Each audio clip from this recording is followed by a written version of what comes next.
Alors dans ma première vidéo de prise de contact avec la Canon Legria Mini, la première chose qui m'a paru pratique, c'est que c'est une caméra qui est facilement transportable, tient dans la poche. L'autre chose qui est pratique par le format même, je parle donc de l'habillage de la caméra, c'est le petit stand intégré, parce que un pied c'est compliqué à transporter. Accrocher cette caméra sur des instruments, je sais il y a des tripods, des trépieds qui permettent de mettre la caméra sur une guitare.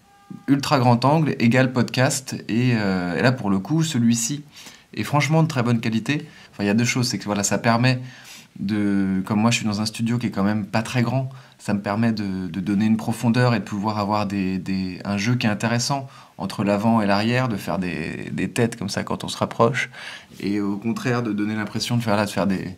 J'ai été agréablement surpris par le slow motion, le ralenti, qui franchement est de belle qualité parce que c'est du vrai ralenti, c'est-à-dire que c'est pas un ralenti numérique, ça filme en 60 ou 120 images par seconde et puis après ça le diffuse en 25. Il y a une fonction donc de time-lapse, par exemple si je fais une installation de concert avec une scène qui part de zéro et qui se monte petit à petit, ça peut être intéressant. Le flip screen, je le trouve très pratique, de différentes façons. Moi j'aime bien filmer par le dessus et voir ce que je filme. Après c'est vrai que de le tourner vers soi, ça permet de cadrer à hauteur d'œil, donc c'est intéressant. Il suffit de faire...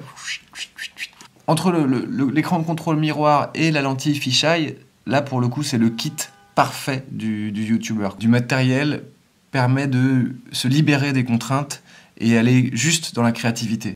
Et en ça, cette caméra m'a agréablement surpris et je pense qu'elle a un bel avenir devant elle.